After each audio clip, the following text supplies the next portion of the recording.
The quorum be dispensed with. Without objection. Now, Madam President, Saturday evening, Iran launched over 300 missile and drone strikes against Israel, the first direct attack against Israel from Iranian soil in history. For 5 harrowing hours, the sounds of explosions and sirens reverberated throughout the night in Jerusalem, Tel Aviv, and across the country. Tens of thousands of Israeli citizens barricaded themselves and braced for the worst. On that long night, all of us were on tenterhooks as the missiles from Iran came down. I strongly condemn the attacks by the Iranian government and urge them to refrain from escalating hostilities. What Iran did was dangerous, unjustifiable, and threatens to plunge the Mideast into a widespread war. So I strongly urge the Iranian regime to cease their reckless behavior from both its forces and those of its proxies. Now, when the attack came, thank God Israel was ready. Israel was ready because of the U.S.'s ironclad commitment to its security. The night of the attack, I was in touch with senior administration officials who told me that with help from the United States, England, France, and some Arab nations, the overwhelming majority of all Iranian missiles and drone strikes were successfully intercepted. The damage to Israel, thank God, was minimal. Only 1 serious casualty was reported. We pray for her recovery. Today, above all, I breathe a sigh of relief for Israel, relief that injuries were minimal, relief that the damage was not worse. But of course, it was no accident that Israel ensured that Iran's attack would be largely unscathed. On the contrary, Israel endured because America's support for Israel's security is ironclad. The success of Israeli missile defense, developed in cooperation with the United States and with U.S. funding, is a testament to the United States' long-standing security cooperation with Israel. It's why so few of Iran's missiles and drones ultimately hit their targets. So I commend Israel Defense Forces. I commend President Biden and our military leadership and our brave armed forces. And I commend our partners who work together with Israel to avert calamity.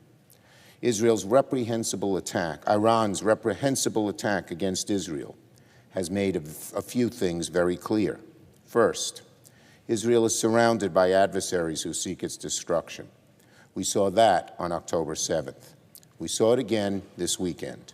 We dare not waver in our commitment to help Israel defend itself from those threats.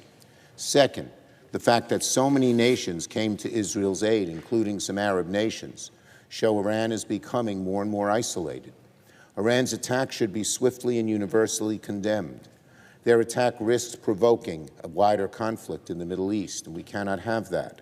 So I'm pleased that many nations banded together and held the line against the Iranian regime. Third, Israel's attack underscores the best way to help Israel is for the House to swiftly pass the Senate's bipartisan National Security Supplemental. The House must rush to Israel's aid as quickly as humanly possible, and the only way to do that is passing the Senate supplemental ASAP. In fact, there is no reason for the House not to move on the Senate supplemental as soon as today. Yesterday, I got on the phone with the President, with Speaker Johnson, Leader McConnell, and Leader Jeffries, and made it clear that the uncertainty and delay over the supplemental has to end. We all had consensus that we need to aid both Israel and Ukraine. If House Republicans put the Senate supplemental on the floor, I believe it would pass today, reach the President's desk tonight, and Israel would get the aid it needs by tomorrow. Let me say that again.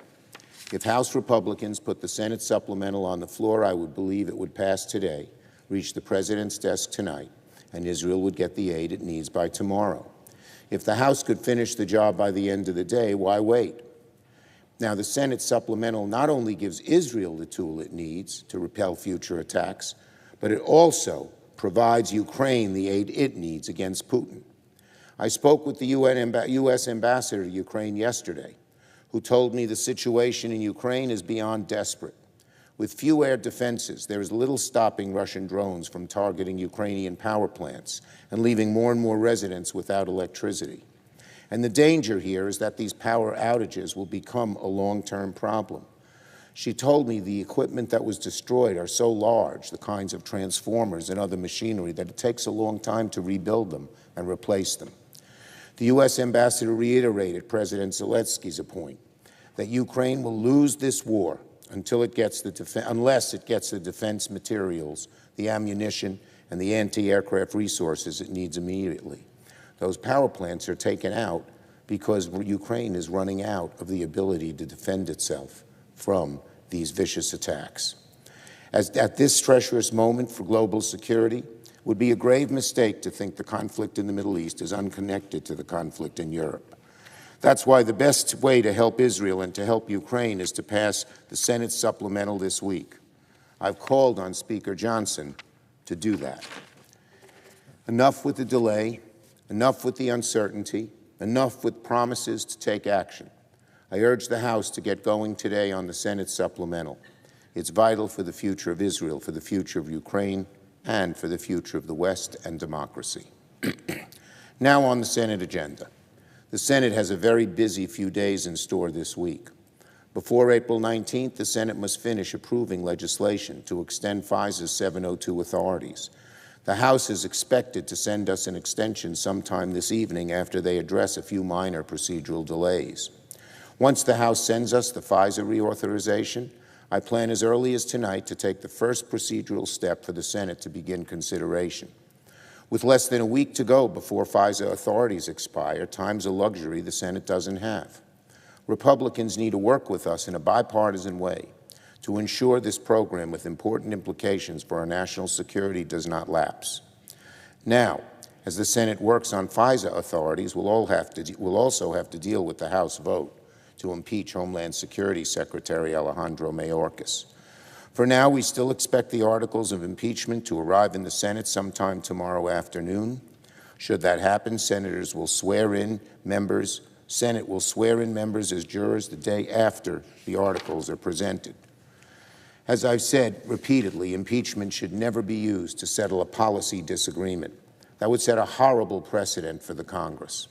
Nevertheless, the Senate's plan has not changed since last week. We are ready to go whenever the House sends us the articles. We want to address this issue as expeditiously as possible. Now on tax day. Today is tax day, and thanks to reforms Democrats passed in the Inflation Reduction Act, tax filing season has become smoother than ever for more and more taxpayers. For the first time, an unprecedented number of Americans, including thousands of New Yorkers, were able to file for free directly with the IRS using the Direct File Pilot program. And next year, we want to expand the program even more. But sadly, Republican obstruction on the tax bill meant that this year millions of families and small businesses continue to face higher tax bills. If Republicans drop their obstruction and work with us, we could expand the child tax credit for 16 million families, enable the construction of 200,000 affordable homes, deliver tax relief to disaster-stricken communities like East Palestine, while also restoring incentives for innovation and capital investment.